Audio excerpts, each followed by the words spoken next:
WBCS prelims পরীক্ষায় objective English যারা প্রতি বছরে ছেড়ে আসো অথবা আন্দাজে ঠিক করো, তাদের জন্য এই অবজেক্টিভ ইংলিশের ইবুকটি খুবই গুরুত্বপূর্ণ। কারণ অবজেক্টিভ ইংলিশের এই ইবুকের মধ্যে যে 1000 এমসিকিউ দেওয়া আছে, সেটি যদি তোমরা সঠিকভাবে প্র্যাকটিস করে যাও, তাহলে ডব্লিউবিসিএস প্রিলিমস পরীক্ষায় 25-এর মধ্যে অনায়াসে তোমরা 17+ স্কোর করতে পারবে। ই বুকসটি একেবারে লেটেস্ট প্যাটার্নের উপরে তৈরি করা হয়েছে, রিসেন্টলি আপডেট করা আছে, এবং এখানে 1000 এমসিকিউ 40টা সেটের মাধ্যমে কমপ্লিট করা আছে। এই ইবুকে মোট পেজের সংখ্যা 90টি। যারা ডব্লিউবিসিএস প্রিলিমসের পরীক্ষা আরও বেটারভাবে করতে চাইছো এবং ইংলিশটাকে সঠিকভাবে প্রস্তুতি নিতে চাইছো, তারা আমাদের এই ইবুকটি সংগ্রহ করতে পারো। ভিডিও ডেসক্রিপশনে পেমেন্ট লিঙ্ক দেওয়া আছে, সেখান থেকে পেমেন্ট করে আমাদের এই ইবুকটি নিজেদের কাছে রেখে দাও প্রিপারেশনের জন্য। এবং আজকের ক্লাসটি আমাদের এই অবজেক্টিভ ইংলিশের ইবুক থেকে করানো হয়েছে। চলো আজকের ক্লাসটি আমরা সম্পূর্ণভাবে দেখে নিই। নমস্কার বন্ধুরা, এমএইচ এডুকেশন ল্যাবে আপনাদের সকলকে স্বাগত জানাচ্ছি। আগত ডাব্লিউবিসিএস প্রিলিমিনারি পরীক্ষার কথা মাথায় রেখে এমএইচ এডুকেশন ল্যাব যে ইংলিশের ওপরে যে মক টেস্টের কি সিরিজ শুরু করেছে, আজকে সেই মক টেস্ট সিরিজেরই আজকে পঞ্চম ক্লাসটি আমি আপনাদের দেব। এর আগে অলরেডি 4টে ক্লাস আমি আপনাদের দিয়ে দিয়েছি এবং সেখানে গুরুত্বপূর্ণ কিছু প্রশ্ন আমি আপনাদের করিয়ে দিয়েছি। আজকেও আমি এই পঞ্চম ক্লাসে আরও 25টি গুরুত্বপূর্ণ কোশ্চেন আমি আপনাদের করিয়ে দেব, যেগুলো আগত ডাব্লিউবিসিএস পরীক্ষার জন্য খুবই গুরুত্বপূর্ণ।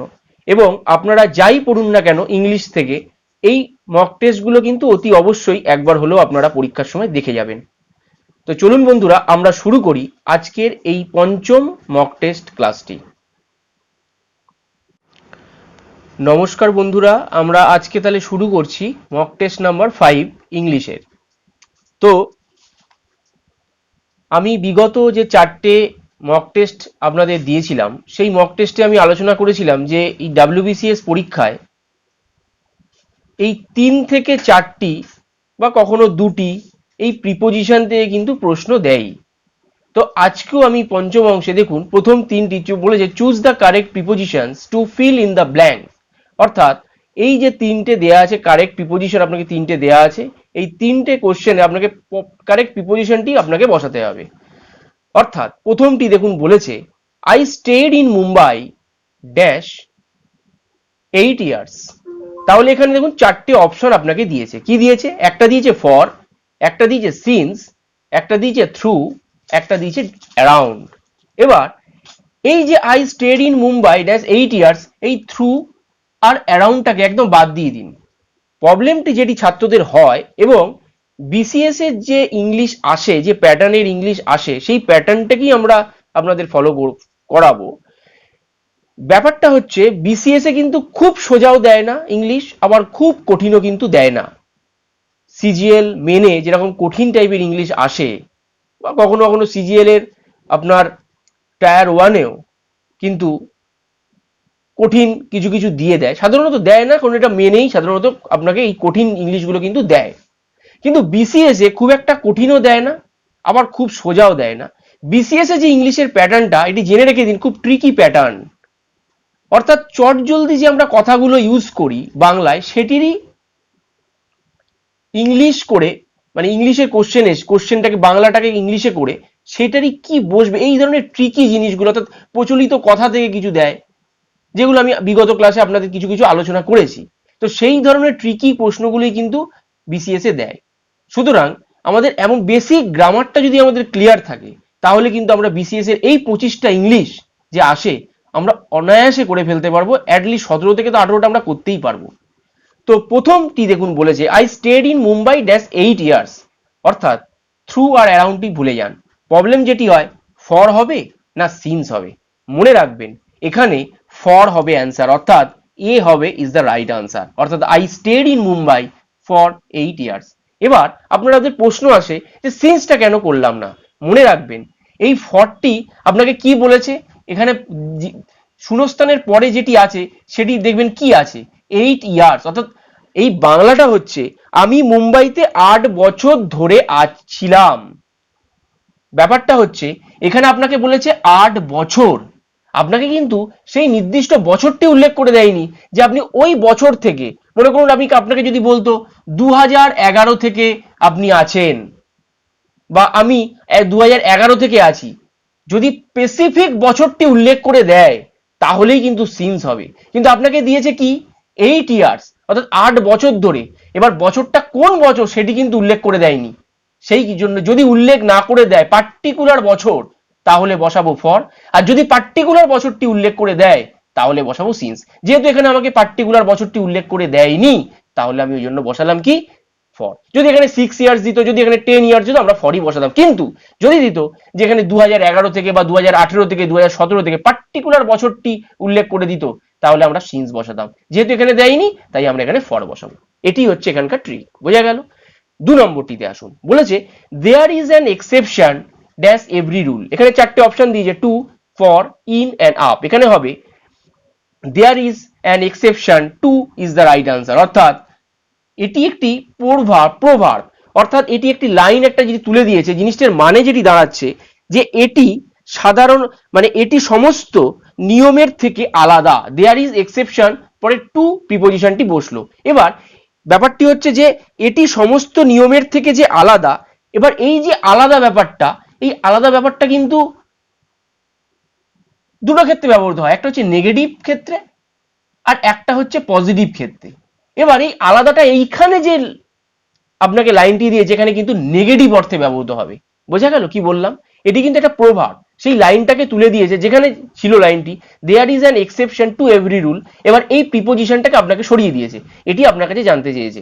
বিসিএসে কিন্তু এই ধরনের থেকেই কিন্তু কোশ্চেন তুলে দেয়। অর্থাৎ এটি হলো there is an exception to every rule, অর্থাৎ এটি সমস্ত নিয়মের থেকে আলাদা। এবার এই আলাদাটা, এক্সেপশনটা দুরকম হতে পারে, নেগেটিভ এবং পজিটিভ, কিন্তু এইখানের ক্ষেত্রে নেগেটিভ অর্থে ব্যবহৃত হয়েছে। বোঝা গেল?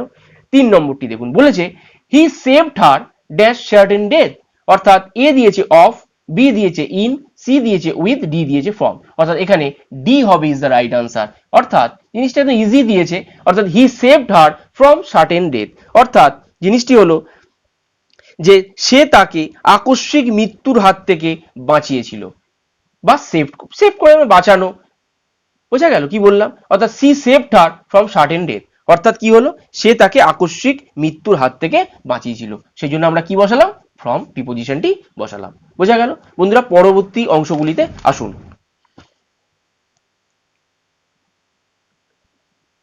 বন্ধুরা দেখুন, 4 নম্বর থেকে 6 নম্বর ডিরেকশন বলছে কি, 4 নম্বর থেকে 6 নম্বর বলেছে choose the correct items for the underline section. যে আন্ডারলাইন সেকশনটা আছে of the sentences from the given option. বলছে আপনাকে এই অপশনগুলোর মধ্যে কারেক্ট আইটেমটা সিলেক্ট করতে হবে, যেটা এই যে আন্ডারলাইন করা, যে এই সেন্টেন্সটার মধ্যে যে আন্ডারলাইন করা আছে সেটার অ্যাকচুয়াল যে মানেটা, সেই মানেটাই আমাকে এখান থেকে আইডেন্টিফাই করে আমাকে বলতে হবে যে সেটার মানেটা কি। তো 4 নম্বরটাতে দেখুন বলেছে যে in our country politicians are always under the cloud. এবার আপনাকে কি বলেছে, এই আন্ডার দ্য ক্লাউডটা মানেটা কি, কি মিন করছে সেটা আন্ডারলাইন করা আছে, এইটুকু মানেটা আপনাকে বলতে হবে। তো এটি কিন্তু একটা ইডিয়মস হিসেবে আপনাকে দিয়েছে। বলেছে এর বাংলাটা আমি আপনাদের বলে দিচ্ছি। In our country politicians are always under the cloud. এই কথাটির মানে হলো যে আমাদের দেশের রাজনীতিবিদরা সবসময় সন্দেহজনক। এই আন্ডার দ্য ক্লাউড মানে হলো সন্দেহজনক। এটি কিন্তু ইডিয়ামস একটা। বোঝা গেল? অর্থাৎ সন্দেহজনক। তাহলে এখানে যে 4টে দিয়েছে অপশন, একটা দিয়েছে সিক্রেটিভ, তার মানে সন্দেহজনক। এবার সিক্রেটিভ মানে কি, গোপনীয়তা, মানে এটি হবে না। প্রোডাক্টিভ মানে কি, প্রোডাক্টিভ মানে হচ্ছে আপনার উৎপাদনক্ষম, তাহলে এটিও হবে না। সাসপিশিয়াস মানে কি, সাসপিশিয়াস মানে হচ্ছে আপনার সন্দেহপ্রবণ, হ্যাঁ এটা হবে। ঠিক আছে, আমি এটাকে রেখে পরেরটা লাস্ট একবার দেখে নি কি দিয়েছে। এইভাবে আপনারা কিন্তু পরীক্ষার সময় দেখবেন। পরেরটা দিয়েছে ডিসঅনেস্ট। ডিসঅনেস্ট মানে অসৎ, তার মানে এটিও হবে না। তাহলে কি হবে, এটা হবে সাসপিশিয়াস, অর্থাৎ সন্দেহপ্রবণ। বোঝা গেল কি বললাম? তাহলে in our country politicians are always under the cloud মানে সাসপিশিয়াস মানে কি, মানে হলো যে আমাদের দেশের রাজনীতিবিদরা সবসময় সন্দেহজনক, অর্থাৎ এই আন্ডার দ্য ক্লাউড মানে হলো সন্দেহজনক, তার মানে সাসপিশিয়াস এর মানেটা। বোঝা গেল? 5 নম্বরটি দেখুন। বলেছে amazingly not one of the people who knew about the surprise let the cat out of the bag. এই কথাটার মানেটি কি? Let the cat out of the bag মানে হলো ঝুলি থেকে বেড়াল বেরিয়ে আসা। কি বললাম? এটির অ্যাকচুয়াল যে বাংলাটা যদি তর্জমা করি আমরা, তাহলে late the cat out of the bag মানে হলো ঝুলি থেকে বিড়াল বেরিয়ে আসা, বেড়াল বেরানো। বোঝা গেল? তার মানে এটি যদি বাংলাটা যদি আমি করি, তাহলে দেখাচ্ছে যে অদ্ভুতভাবে যারা সারপ্রাইজের ব্যাপারটি জানতো তারা কেউই সিক্রেটটি শেয়ার করেনি। বোঝা গেল? এবার এই যে let the cat out of the bag মানে ঝুলি থেকে বেড়াল বেরোনো, তার মানে কি এই let the cat out of the bag মানেটাই কি? কোনো কিছু গোপন করা। ঝুলি থেকে বেড়াল বেরিয়ে আসা মানেটাই কি? মানে কিছু গোপন ছিল, সেটা মানে সেটা গোপন জিনিসটাকে, কোনো কিছু জিনিসটাকে গোপন করে রেখেছে। তাহলে late the cat out of the bag মানে হলো সেই সিক্রেট ব্যাপারটা। অর্থাৎ এখানে সিক্রেট ব্যাপারটি কোথাও আছে? হ্যাঁ, সি অপশনে দেখতে পাচ্ছি, টু শেয়ার দ্য সিক্রেট, অর্থাৎ এর অপশনটি হবে C is the right answer. বোঝা গেল? 6 নম্বরটি দেখুন, বলেছে his music was derided by an, sorry by অ্যানটা দুবার লেখা হয়ে গেছে, আচ্ছা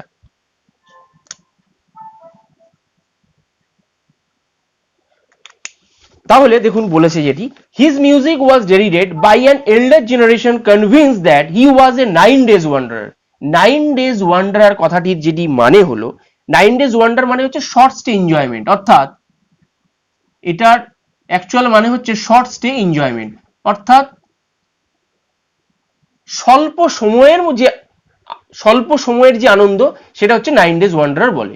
এবার এখানে যেটি বলেছে his music was derided by an elder generation convince that he was a 9 days wanderer, অর্থাৎ তার সঙ্গীতকে নিয়ে পুরনো প্রজন্মের লোকেরা হাসি ঠাট্টা বা বিদ্রুপ করে এই বলে যে সে হলো ক্ষণিকের আনন্দের একজন মিউজিশিয়ান। বোঝা গেল? এটি তার মানেটি দাঁড়াচ্ছে। তাহলে এখানে তাহলে 9 ডেজ ওয়ান্ডারার মানেটি ওখানে আন্ডারলাইন করা আছে, তার মানেটি আপনাকে বলতে হবে। তার মানেটা কি? আমি কি বললাম?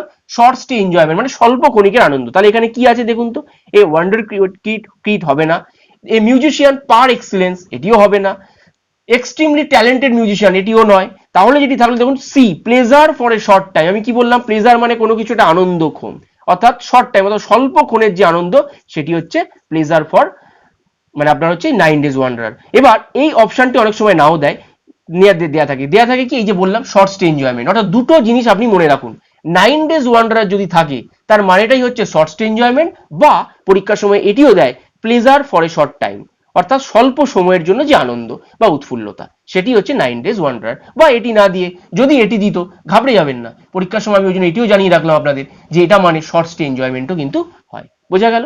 পরবর্তী অংশগুলিতে আসুন বন্ধুরা। 7 নম্বরটি দেখুন, বলেছে the convicts were kept in the cell, অর্থাৎ কেপ্ট ইন দ্য সেল, এই কেপ্ট ইনটাকে আন্ডারলাইন করা আছে। এই কেপ্ট ইন মানে আপনাকে বলতে হবে, মনে রাখবেন কেপ্ট ইন মানে হচ্ছে সীমাবদ্ধ, সীমাবদ্ধ বা আটকানো, আটকে রাখা বা আটকানো বা আটকে রাখা, যাই অর্থাৎ বিশেষ বিশেষ, অর্থাৎ এক এক রকম ক্ষেত্রে এক এক রকম মানেটি জিনিসটা পরিবর্তন। সীমাবদ্ধ হলে সীমাবদ্ধ, আটকানো, আটকে রাখা একই জিনিসটি। বোঝা গেল?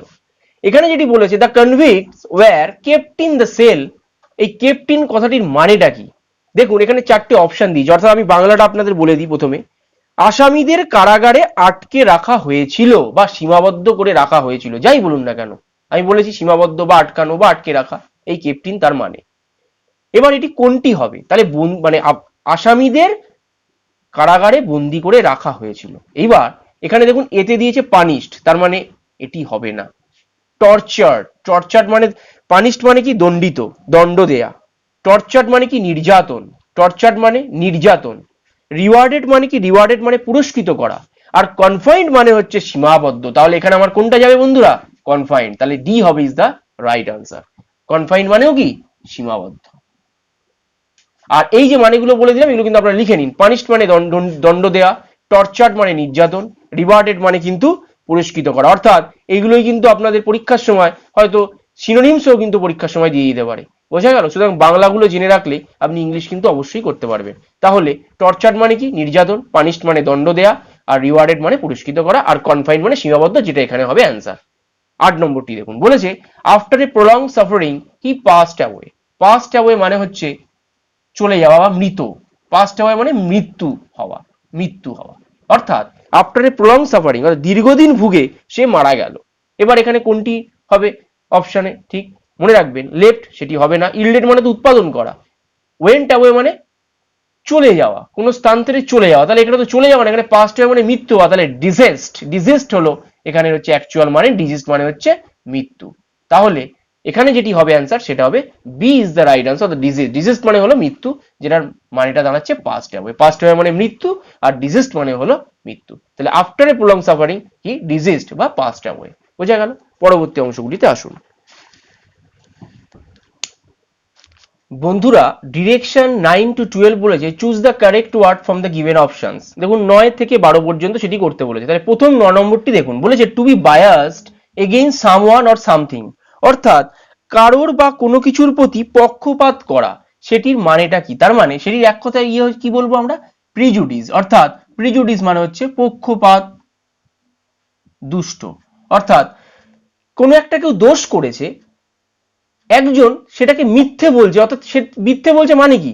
দুজন ব্যক্তি একজন দোষ করেছে, এবার তাকে যখন, এবার তার আরেকজন বিপরীতে যিনি আছেন, মনে করুন দুজন ব্যক্তি এ দোষ করেছে, এবার একে যখন জিজ্ঞাসা করা হচ্ছে যে এ কি দোষগুলো করেছিল, কিন্তু সে জানতো যে দোষটি করেছে, কিন্তু তা সত্ত্বেও সে কি করছে আপনার মিথ্যে বলে যাচ্ছে না করেনি। তাহলে মানে কি? তার মানে এটার পক্ষপাত হয়ে কাজটি করা। অর্থাৎ কি? এটির পক্ষপাত মানে কি? পক্ষপাত কাজ করে, পক্ষপাতে কাজ করছে, তার মানে পক্ষপাত দুষ্ট, অর্থাৎ প্রিজুডিস হচ্ছে অ্যান্সার। আর প্যান্ডেমোনিয়াম হবে না, কারণ প্যান্ডেমোনিয়াম মানে হচ্ছে কোন্দল। প্যান্ডেমোনিয়ামের বাংলা হচ্ছে কোন্দল, মানে ঝগড়া করা। বোঝা গেল? আর প্রেফারেন্স কেন হলো না? প্রেফারেন্স হচ্ছে দুটো জিনিস আছে, দুটো জিনিসের মধ্যে আমি যদি তুলনা করি কোনটাকে প্রেফার, দ্যাট ক্ষেত্রে এখানে কিন্তু সেটি আপনাকে বলেনি। আপনাকে যেটি বলে সিউডেনিম তো হবেই না, কারণ সিউডেনিম মানে ছদ্মনাম। বলেছে to be biased against someone মানে কি? কারোর বা কোনো কিছুর প্রতি পক্ষপাত করা। তার মানে কোনো কিছু দোষ হয়েছে, সেটাকে কি করছে? মিথ্যে বলে চালাচ্ছে। তার মানে কারোর বিরুদ্ধে, মানে কারোর ইয়েতে পক্ষপাত হয়ে কাজ করছে, তার মানে প্রিজুডিস, অর্থাৎ পক্ষপাত দুষ্ট হবে এর অ্যান্সার। অর্থাৎ প্রিজুডিস হচ্ছে রাইট আনসার, অর্থাৎ C is the right answer. বোঝা গেল? 10 নম্বরটি দেখুন, বলেছে one who acquires a bad name is কি?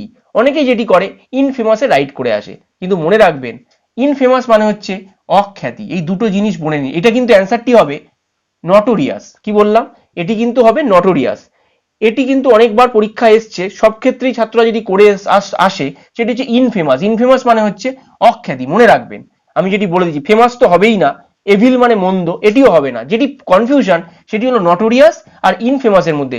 WBCS এ আপনাদের এই কনফিউশন কোশ্চেনগুলোই দেবে পরীক্ষার সময়। ইংলিশে কিন্তু এই কনফিউশনগুলোই দেয়, এমন অপশন দেয়, ওর তো দুটো অপশন কেটে গেল, কিন্তু এমন দুটো অপশন দেওয়া রয়েছে যেটা মনে হচ্ছে খুব কাছাকাছি। এগুলোই কিন্তু BCS এর প্রশ্ন। মনে রাখবেন, আপনাকে জানতে হবে বেসিকটি কি। ইনফেমাস মানে হচ্ছে অখ্যাতি, মানে যাকে কেউ চেনেই না, যাকে কেউ চেনেই না ইজ ইনফেমাস। আর নটোরিয়াস কি? তাকে চেনে, কিন্তু তার এমন একটা সে কাজ করেছে, সেই নামের জন্য তাকে কিন্তু চেনে, তাকে বলা হচ্ছে নটোরিয়াস। এখানে কিন্তু সেটাই বলেছে আপনার ভাবটা, one who acquires a bad name, তার মানে কি? তাকে চেনে, কিন্তু এমন একটা কাজ করেছে, ব্যাড নাম অর্জন করেছে, বাজে নাম অর্জন করেছে, তার মানে এখানে হবে নটোরিয়াস। বোঝা গেল? 11 নম্বরটা দেখুন, বলেছে part of examination should be conducted by word of mouth মানে কি? পরীক্ষার একটা অংশ অবশ্যই পরিচালিত হওয়া উচিত মৌখিকভাবে। তাহলে এখানে ইন্টেলিজেন্টলি মানে কি? বুদ্ধিমত্তার সাথে, এটি হবে না। লিটারেলি মানে সোজাসুজি, এটিও হবে না। কনফিডেন্সিয়ালি মানে কি? কনফিডেন্সিয়ালি মানে একান্তে, হবে না। ওরালি, ওয়ার্ড অফ মাউথ এ কথাটির মানে হলো ওরালি, অর্থাৎ মৌখিকভাবে, অর্থাৎ D is the right answer. বোঝা গেল? 12 নম্বরটি দেখুন, এইখান থেকে প্রতি বছর একটা প্রশ্ন আপনি পাবেনই, বিশেষজ্ঞরা কার সঙ্গে জড়িত। এখানে যেমন দিয়েছে অ্যান অর্থোপেডিক্স ডিলস উইথ, অর্থাৎ একজন অস্থি বিশেষজ্ঞ যে ডিলস করে কার সাথে? অবশ্যই বোন বা হাড়ের সাথে। বোন মানে হলো হাড়, আয়ের সাথে হবে না, আই মানে চোখ, লাংস মানে ফুসফুস হবে না, আর চাইল্ড বার্থ হবে না। তাহলে বোনস হবে ইজ দ্য রাইট আনসার। বোঝা গেল? পরবর্তী অংশগুলিতে আসুন। বন্ধুরা বলেছে choose the correct meaning of the word from the alternatives given below, অর্থাৎ কারেক্ট মিনিংটি বোঝাতে হবে। অর্থাৎ এটি কিন্তু সিনোনিম আপনাকে বলেছে। অনেক সময় কারেক্ট মিনিং সিনোনিম না দিয়ে আপনাকে কারেক্ট মিনিংও দিতে পারে, বা নিয়ারেস্ট ইন মিনিংও দিতে পারে। অর্থাৎ মনে রাখবেন এর মানেটা যেন একই হয়। তো বলেছে কি 13 নম্বরটা টুর the force. Tour the force মানে এর সিনোনিম বা নিয়ারেস্ট মিনিংটি কি হবে? এর নিয়ারেস্ট মিনিংটি হবে মাস্টারপিস। মাস্টারপিস মানে কি? দেখবেন আমরা এই কথাটি সবসময় কিন্তু ইউজ করি। আমি যেটা বললাম আপনাদের ক্লাসের শুরুতেই, যে এমন কিছু কিছু ওয়ার্ড দেবে যেটা চলতে ফিরতি কথা, সেগুলোই কিন্তু আপনাদের বিসিএস এ দেবে। ট্যুর দি ফোর্স মানে হচ্ছে শিল্পী, এখানে গ্র্যান্ড ট্যুরও হবে না, লং ট্যুরও হবে না, আর্ট অ্যান্ড কালচারও হবে না, হবে মাস্টারপিস। মাস্টারপিস মানে হচ্ছে শিল্পী সুলভ। মানে শিল্পী সুলভ মানে কি? মানে শিল্পী বলে না যে ছেলেটি কিন্তু খুব শিল্পী জিনিস, তার মানে কি? শিল্পী মানে ওই শিল্পীর কথা কিন্তু বলছি না, যে আর্ট অ্যান্ড কালচারের যে শিল্পী ওই কথা বলছি না। শিল্পী মানে কি? মানে অনেক চালাক টাইপের মনে করুন কোনো লোক, সেটিকে আমরা কি বলি? যে খুব শিল্পী, মানে খুব সাংঘাতিক শিল্পী লোক। সেই ধরনের ক্ষেত্রে কিন্তু এই ট্যুর দি ফোর্স কথার মানে হলো মাস্টারপিস, অর্থাৎ শিল্পী। সেটা হবে মাস্টারপিস কথার মানে হলো শিল্পী, অর্থাৎ ট্যুর দি ফোর্স এর মানে হলো শিল্পী। C is the right answer. বোঝা গেল? 14 নম্বরটি দেখুন, বলেছে লুসিড। লুসিড মানে কি? লুসিড মানে হচ্ছে ক্লিয়ার। ক্লিয়ার, তাহলে এখানে দেখুন D is the right answer. Clear মানে হচ্ছে পরিচ্ছন্ন, লুসিড মানে ক্লিয়ার মানে পরিষ্কার। এবার যদি মনে করুন আপনার এটি বিপরীত দিত বা অ্যান্টোনিম দিত, তাহলে অবশ্যই ওপাক হতো, হেজি। দুটোর মধ্যে যে কোনো একটি থাকতো। ওপে, এটা এটা যেটি আছে, অর্থাৎ এটা আছে ওপেক। ওপেক মানে কি? ওপাক মানে অস্বচ্ছ। ওপেক মানে কি? অস্বচ্ছ। তাহলে এটি হবে না, কারণ পরিষ্কার বলেছে। সলিড মানে কঠিন, সেটি হবে না। হেজি মানেও কিন্তু অস্বচ্ছ, তাহলে এটিও হবে না। তাহলে থাকলো কি? ক্লিয়ার মানে পরিষ্কার। লুসিড মানে ক্লিয়ার বা পরিষ্কার, এবং এর সিনোনিমটি হবে ক্লিয়ার। যদি এটি অ্যান্টোনিম বলতো তাহলে ওপেক হতো বা হেজি হতো। বোঝা গেল? 15 নম্বরটি দেখুন, বলেছে choose the word opposite in meaning to the one underline below. তো নিচে দেখুন এটি দিয়েছে sentence, there is abundant scope for improvement. আমি যদি বাংলাটি করি, এখানে উন্নতির প্রচুর সুযোগ আছে। এই অ্যাবান্ডেন্ট কথার মানে হলো প্রচুর। এর অপোজিটটি আপনাকে বসাতে বলেছে, মনে রাখবেন এর অপোজিটটি হবে স্ক্যার্স। স্কেয়ার্স, স্কেয়ার্স মানে কি? স্কেয়ার্স মানে হলো, অনেকে উচ্চারণটি করে স্ক্যার, স্ক্যার্স না, স্কেয়ার্স উচ্চারণটি হবে স্কেয়ার্স। আর এই অ্যাবান্ডেন্ট, অর্থাৎ এই অ্যাবান্ডেন্ট মানে হলো প্রচুর, আর তার অপোজিট ওয়ার্ডটি হবে স্ক্যার্স। স্ক্যার্স মানে কি? দুর্লভ। দুর্লভ মানে যা সহজে পাওয়া যায় না। অ্যাবান্ডেন্ট মানে প্রচুর, মানে সহজে পাওয়া যায়। তাহলে ample is the synonym, copious is the synonym. আর ইটার্নাল মানে কি? ইটার্নাল মানে হচ্ছে অনন্ত, এটা সেই হিসেবে যাবে না। তাহলে থাকবে অ্যাম্পেল আর কোপিয়াস, এটা হলো তার সিনোনিম। আর যদি অ্যান্টোনিম বলে, তাহলে যখন এখানে অপোজিট চেয়েছে মানে অ্যান্টোনিম চেয়েছে, তাহলে অ্যাবান্ডেন্ট মানে প্রচুর, আর স্কেয়ার্স মানে হচ্ছে দুর্লভ, মানে যা প্রচুর পরিমাণে পাওয়া যায় না। অর্থাৎ এখানে স্কেয়ার্স হচ্ছে ইজ দ্য অ্যান্সার। বোঝা গেল? পরবর্তী অংশগুলিতে আসুন। বন্ধুরা 16 নম্বরটি দেখুন, বলেছে ফিল ইন দ্য ব্ল্যাঙ্কস, অর্থাৎ এই শূন্যস্থানটি পূর্ণ করতে বলেছে। বলেছে he would always dance the police. মনে রাখবেন এখানে যেটি অ্যান্সারটি প্রথমে আমি আপনাদের বলে দিচ্ছি, এখানে হবে এলিউড দ্য পুলিশ, অর্থাৎ he would always elude the police. এবার আমি বাংলাগুলো আপনাকে বলে দিচ্ছি। এই যে বাংলাটি হলো এলিউড মানে পালানো, এই সরি এলিউড মানে, হ্যাঁ এলিউড মানে হচ্ছে পালানো বা এড়িয়ে চলা। এখানে যেটি হচ্ছে, এখানে পালানো ঠিক যাবে না, এখানে হচ্ছে এড়িয়ে চলার ব্যাপারটা হচ্ছে, ঠিক আছে? তাহলে এলিউড মানে হচ্ছে পালানো বা এড়িয়ে চলা, বা এড়িয়ে চলা। এলিউড মানে কি? পালানো বা এড়িয়ে চলা। তাহলে এইখানে কি? এড়িয়ে চলা। He would always elude the police, তার মানে সে সবসময় পুলিশকে এড়িয়ে চলে। তাহলে এখানে হবে এলিউড। এবার ইলিউড হলো না কেন? ইলিউডের মানেগুলো আপনারা দেখে নিন। ইলিউড মানে কি? ইলিউড মানে হচ্ছে প্রতারণা। ইলিউড মানে কি? ইলিউড মানে হচ্ছে প্রতারণা, তাহলে এখানে হবে না। অ্যালিউড মানে কি? অ্যালিউড মানে হচ্ছে আপনার উল্লেখ করা, তাহলে এটি হবে না। আর ডিলিউড মানে কি? ডিলিউড মানে অভিভূত হওয়া, অভিভূত করা, অভিভূত করা। তাহলে এখানে যেটি হবে এলিউড, অর্থাৎ he would always elude the police. বোঝা গেল? আপনারা কিন্তু বাংলাগুলো লিখে নিন, তিনটে, বাকি যে তিনটে হলো তিনটের বাংলাগুলো লিখে নিন, কারণ এগুলো কিন্তু আপনার সিনোনিম হিসেবে কাজে লাগবে। পরীক্ষার সময় আপনাকে যদি এখান থেকে হয়তো একটা সিনোনিম দিয়ে দিতে পারে, তো আপনি বাংলাগুলো জেনে নিন। ইলিউড মানে প্রতারণা, অ্যালিউড মানে হচ্ছে উল্লেখ, আর ডিলিউড মানে অভিভূত করা। 17 নম্বর দেখুন, সেখানেও কিন্তু ফিল ইন দ্য ব্ল্যাঙ্কস দিয়েছে, এবং এই ফিল ইন দ্য ব্ল্যাঙ্কসই কিন্তু পরীক্ষার সময় দেখবেন ডাব্লিউবিসিএস বেশি এসেছে বিগত বছরে। দেখুন, the last dash will be perform by member of the family only. এখানে চারটে অপশন দিয়েছে, এখানে যে অপশনটি হবে সেটি আমি আগে বলছি। ডি হচ্ছে রাইট অ্যান্সার হবে, অর্থাৎ দ্য লাস্ট রাইট, অর্থাৎ আর এখানে দেখুন ডাব্লিউ আর আই জিএসটি, এটি হবে না। আর আই জিএসটি এটি হবে না। ডাব্লিউ আর আই টি হবে, এটাও হবে না। যেটি হবে সেটা হচ্ছে আর আই টি। মনে রাখবেন রাইট মানে হচ্ছে আচার, রাইট মানে কি? আচার। তাহলে আচার বা রীতিনীতি, আচার বা রীতিনীতি, বোঝা গেল? আচার বা রীতিনীতি, মনে রাখবেন এটি যদি বাংলাটা আমি বলে দিচ্ছি, শেষ রীতি বা আচার যাই বলুন না কেন পরিবারের সদস্যদের দ্বারা অনুষ্ঠিত হবে বা করানো হবে, এটার মানেটা হচ্ছে তাই। অর্থাৎ রাইট মানে হচ্ছে আচার বা রীতিনীতি। বোঝা গেল? তাহলে এখানে ডি হবে ইজ দ্য রাইট আনসার। 18 নম্বরটা দেখুন, এখানেও কিন্তু ফিল ইন দ্য ব্ল্যাঙ্কস দিয়েছে। এখানে বলেছে she liked the dash plan better। এটি কিন্তু পরীক্ষায় এসেছে। অর্থাৎ এই যে 18 নম্বরটি বলেছে she liked the dash plan better, তার মানে এখানে যেটি অ্যান্সারটি হবে সেটা হলো C is the right answer, অর্থাৎ লেটার, LATTER হবে। এটি কিন্তু হবে না। অনেকে যদি পরীক্ষার সময় কনফিউশন যেটা হয় এটা আর এটার মধ্যে কোনটা হবে, মনে রাখবেন এই লেটার মানে হচ্ছে সাম্প্রতিক বা আধুনিক, আর এই লেটার মানে হচ্ছে পরে। এই পুরো লাইনটার মানেটা কি হলো? আধুনিক বা সাম্প্রতিক পরিকল্পনাটি তার বেশি পছন্দ, আধুনিক বা সাম্প্রতিক পরিকল্পনাটি তার বেশি পছন্দ। বোঝা গেল? কিন্তু লেটার মানে যেটা পরে, কোনো কিছু পরে হবে, কোনো সেটা ক্ষেত্রে লেটার। কিন্তু এখানে যেটি হবে সেটি হচ্ছে LATTER মানে সাম্প্রতিক বা আধুনিক। এর মানেটা হলো she liked the latter plan better। বোঝা গেল? she liked the latter plan better, অর্থাৎ আধুনিক বা সাম্প্রতিক যাই বলুন না কেন পরিকল্পনাটি তার বেশি পছন্দ। বোঝা গেল? পরবর্তী অংশগুলিতে আসুন।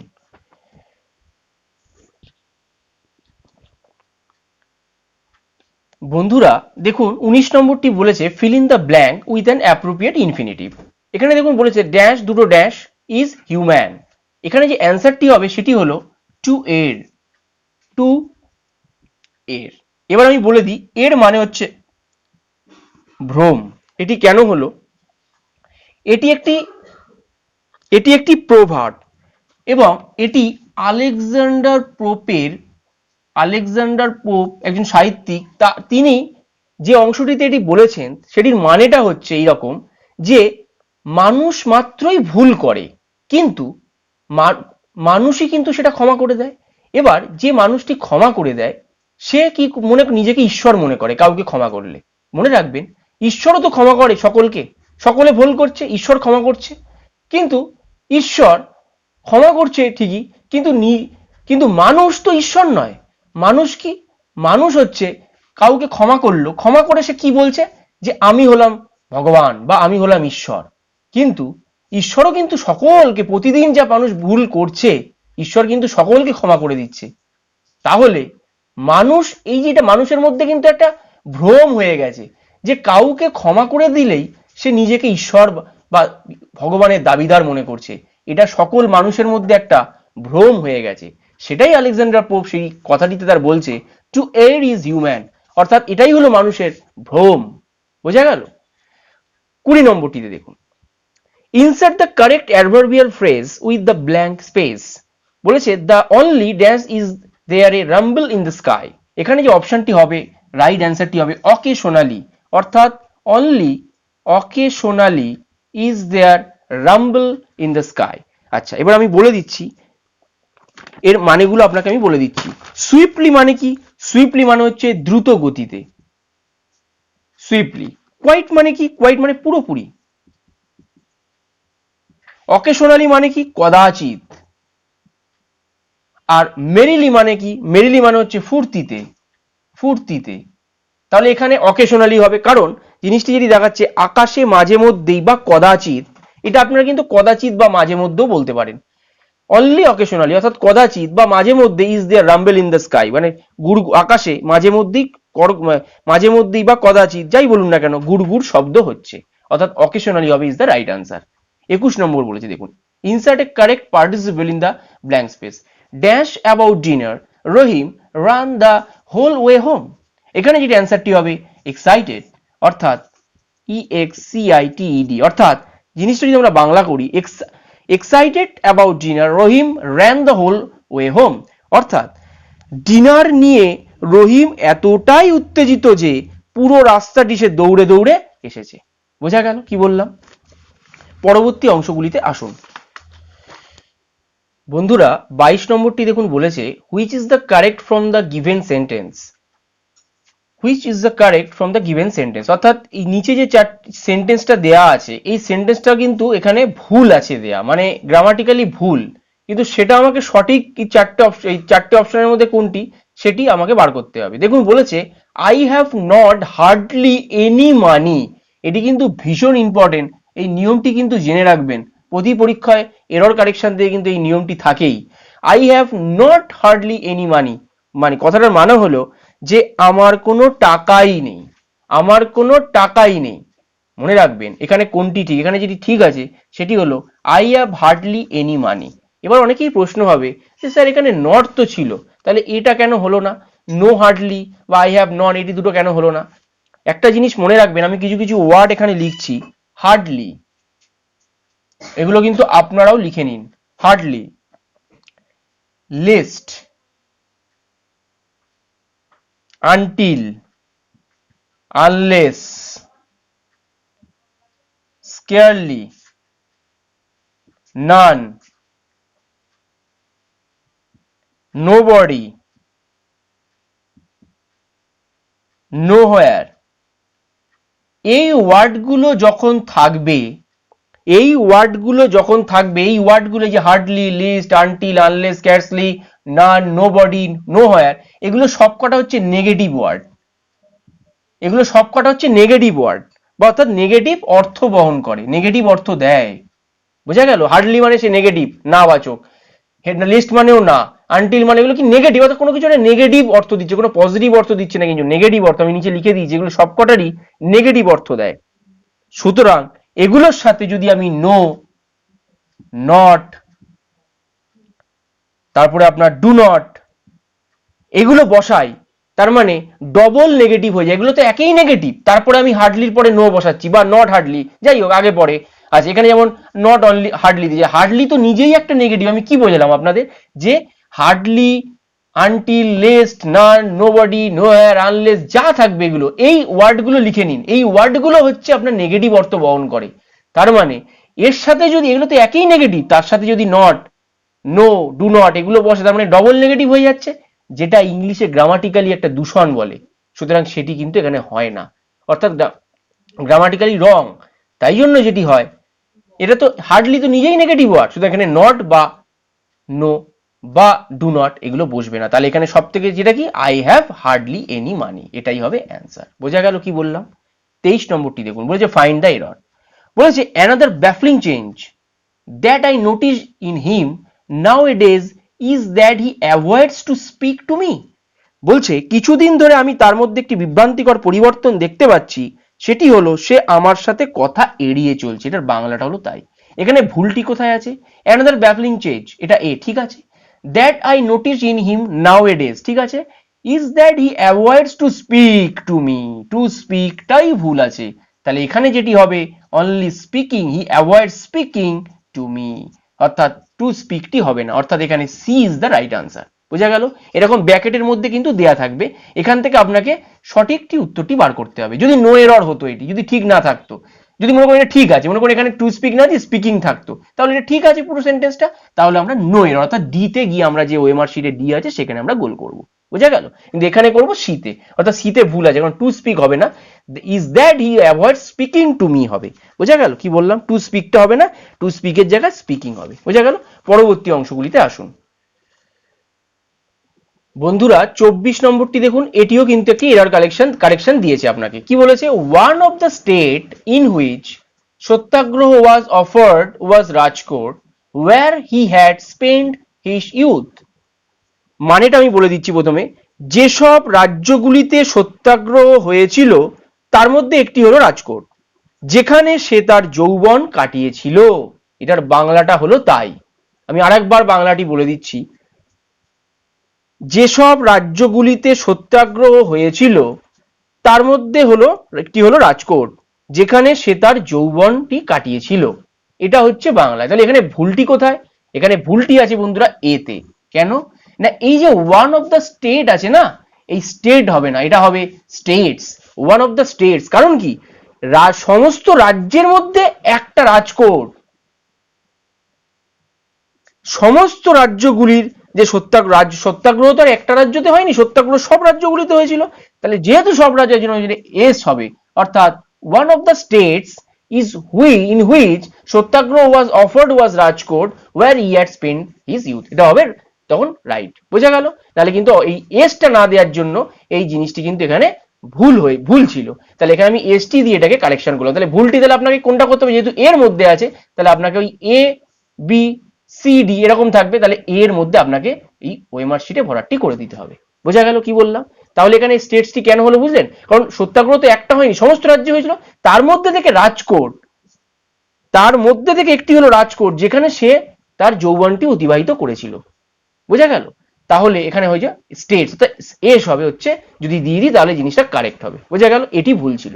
25 নম্বরটি দেখুন, বলেছে select the most suitable alternatives which convey the exact meaning in accordance with correct grammatical rule. এতে দেখুন বলেছে to be intelligent is more essential than being hardworking. বিতে বলেছে being intelligent is more important than to be hardworking. সিতে বলেছে for one to be intelligent is more important than being hardworking. Being intelligent is more essential than being hardworking. এখানে যেটি হচ্ছে যে বুদ্ধিমত্তা হলো খুবই প্রয়োজনীয় কঠোর পরিশ্রমের থেকেও।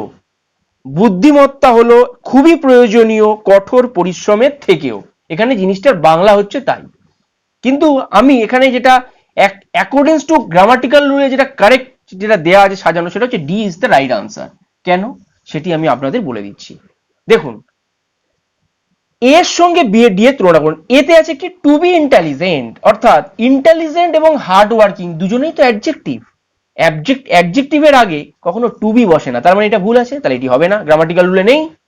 বিইং ইন্টেলিজেন্ট, ঠিক আছে, বিইং বসলো। আবার দেখুন আমি একটি কথা বলে দিই, এই যে বিইং ইন্টেলিজেন্ট এবং is more essential than being hardworking, তার মানে কি একটা মানুষের দুটো কোয়ালিটিকে বলছে, একটা হচ্ছে ইন্টেলিজেন্ট বুদ্ধিমত্তা, আর একটা হচ্ছে কঠোর পরিশ্রম। দুটো যেহেতু একই ব্যক্তির দুটো কোয়ালিটি, তাই জন্য আমরা বিইং দিয়ে করেছি। এবার ঘটনা হচ্ছে ইন্টেলিজেন্ট এবং হার্ড ওয়ার্কিং এটা কিন্তু অ্যাডজেক্টিভ, যেহেতু অ্যাডজেক্টিভ তাই জন্য টু বি কথাটি বসে না, তাই জন্য বিইং কথাটি আমি বসিয়েছি। এবার এখানে টু বি আছে, টু বি ইন্টেলিজেন্ট, এখানে বিইং আছে, তাহলে এটি হবে না। আবার এখানে বিইং ইন্টেলিজেন্ট আছে, এখানে টু বি হার্ড ওয়ার্কিং আছে, তাহলে টু বি বলেছি হবে না। এখানে দেখুন for one to be intelligent, এখানে বিইং আছে, ঠিক আছে, কিন্তু এখানে টু বি ইন্টেলিজেন্ট আছে, তাহলে এটিও হবে না। তাহলে অ্যাকর্ডিং টু গ্রামাটিক্যাল রুল অনুযায়ী being intelligent is more essential than being hard working. এবার পরীক্ষার সময় অনেক সময় মনে করুন এই কোশ্চেনটাই পরীক্ষা আপনাকে দিল, কিন্তু এই বিইংটি দিল না, মনে করুন এই বিইংটি দিল না, পরীক্ষার সময় এটাও কিন্তু রাইট। বিইংটি কিন্তু একবার আমরা দুবার ইউজ করেছিলাম এখানে, পরীক্ষার সময় এটি একবারও ইউজ করতে পারে, এটাও ঠিক। আবার এখানে যদি বিইং থাক, যেটা আমরা করেছি সেটাও ঠিক। যদি বিইং না থাকে সেটি কিন্তু আমরা ভুল করবেন না। তখন হতো কি being intelligent is more essential than hardworking, এটাও ঠিক। আবার being intelligent is more essential than being hardworking, এটাও ঠিক। বোঝা গেল? বন্ধুরা, আজকে এই 25টি আলোচনা করা হলো। পরবর্তী ক্লাসে আমি আবার 25টি কোশ্চেন নিয়ে আপনাদের সামনে আসব। যদি ক্লাসটি ভালো লেগে থাকে অবশ্যই কমেন্ট বক্সে কমেন্ট করে জানাবেন। যদি কোনো অসুবিধা থাকে সেটিও কিন্তু জানাতে ভুলবেন না। আর একটি কথা বলে দিই, পরবর্তী ক্লাসটি যদি অ্যাটেন্ড করতে হয় তাহলে অবশ্যই চ্যানেলটিকে একটি সাবস্ক্রাইব করে রাখবেন এবং নিচে দেয়া বেল আইকনে একটি ক্লিক করে রাখবেন, যাতে পরবর্তী নোটিফিকেশনটি আপনি সহজেই পেয়ে যান। ধন্যবাদ।